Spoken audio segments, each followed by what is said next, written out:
Di video kali ini kita akan belajar dari sang juara dunia Alexander Alekhine.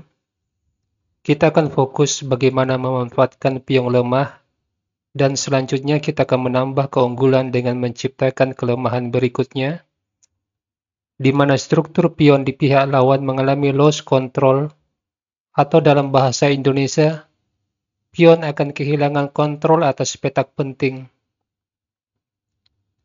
Kita akan memeriksa sebuah game yang terjadi pada tahun 1911 antara Alexander Alekhine dan Sergei Freeman. Seperti yang kita lihat, pion D6 mendapat tekanan dari benteng. Tetapi, posisi ini belum menjamin bagi Alekhine memenangkan dengan mudah. Alekhine harus melihat dan menciptakan kelemahan berikutnya. Dalam konteks ini, posisi putih memang lebih baik. Meskipun perwira dan pion hitam ditempatkan secara harmonis dan mampu menjaga garis pertahanan. Langkah putih berikutnya adalah berupaya untuk mendesain dan memicu ketidakharmonisan dalam posisi hitam. Atau dengan kata lain, bagaimana Alekhine menciptakan ketidakseimbangan atau kekacauan dalam posisi lawan dengan harapan menciptakan keuntungan maksimal. Lantas apa yang dilakukan Alekhine? Gajah H4. Alekhine menyerang posisi benteng yang menjaga pion. Jika benteng meninggalkan penjagaan terhadap pion, maka benteng putih memukul pion. Langkah gajah H4 mulai menciptakan ketidakharmonisan buah hitam. Jika benteng D7, pion menyerang kuda. Kuda tidak memiliki ruang gerak, sebab petak D7 yang dituju oleh kuda telah ditempati oleh benteng. Satu-satunya cara menyelamatkan kuda adalah pion G5. Putih memilih memukul kuda. Pion kali gajah, pion kali D6, putih memiliki pion bebas dan hitam mengalami kerusakan struktur pion di sayap raja. Putih juga memiliki petak outpost di F5 yang bisa ditempati oleh kuda. Kita kembali. Sergei Freeman sebagai pemegang buah hitam memilih pion G5. Dan hitam telah menciptakan petak outpost bagi kuda di F5. Dari petak F5 inilah putih akan membuat posisi perwira hitam tidak harmonis. Permainan lanjut dengan gajah G3, menteri E6, kuda F5, menekan 4 titik sekaligus di wilayah hitam.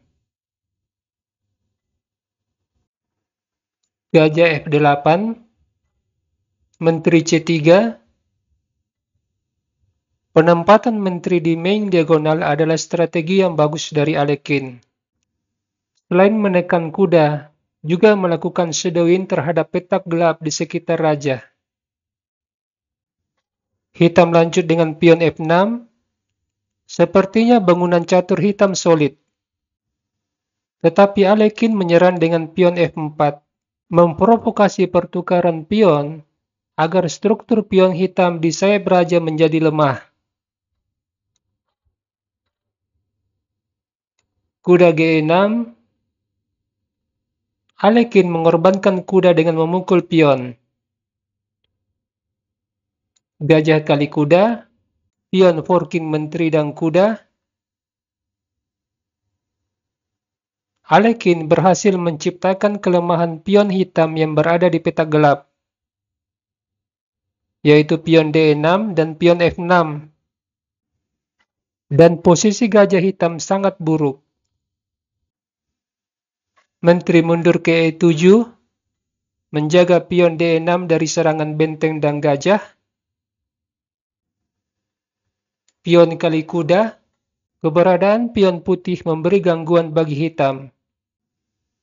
Jika raja mendekati pion, menteri F3. Raja kali pion, Menteri D3, sebuah shadowing terhadap raja, juga menambah tekanan terhadap pion D6.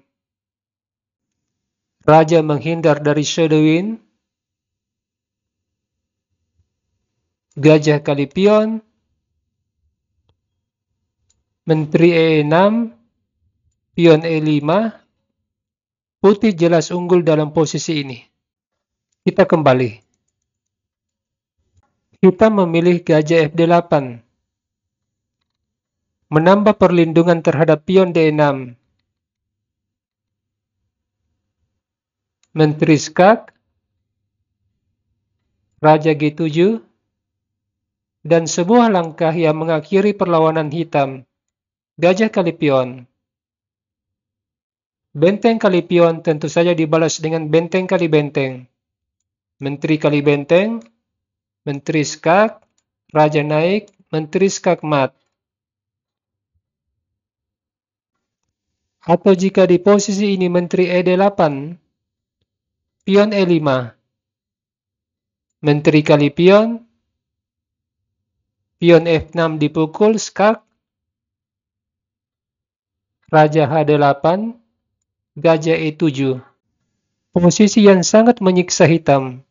Oke, demikianlah video ini. Terima kasih telah menonton sampai akhir.